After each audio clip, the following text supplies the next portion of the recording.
রসিক রবীন্দ্রনাথ হতে দশাশয়ী নিত্যানন্দ বিনোদ গোস্বামী শান্তিনিকেতনে নতুন অধ্যাপক হয়ে এসেছেন।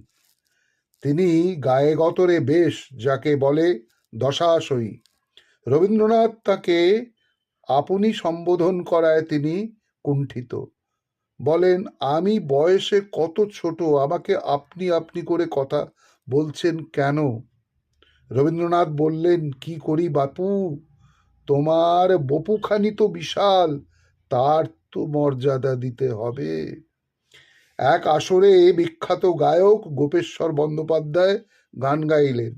তারপর উদ্যোক্তারা রবীন্দ্রনাথকে গান গাইতে অনুরোধ করেন। রবীন্দ্রনাথ বললেন, গোপেশ্বরের পর এবার কি দারিশ্বরের পালা? আহা হা।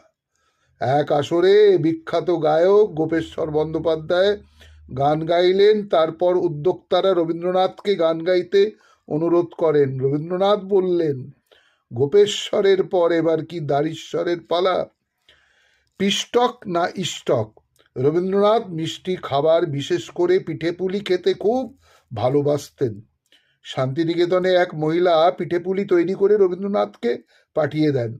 তারপর একদিন পিঠে কেমন হয়েছে জানতে চাইলেন। তার একটা সার্টিফিকেট চাই। কবি বললেন, নেহাত যদি শুনতে চাও বলি, লোহা কঠিন, পাথর কঠিন, আর কঠিন ইষ্টক, তার অধিক কঠিন কন্যে তোমার হাতের পিষ্টক। বইবাহিক। প্রভাত মুখোপাধ্যায় ছিলেন শান্তিনিকেতনের লাইব্রেরিয়ান।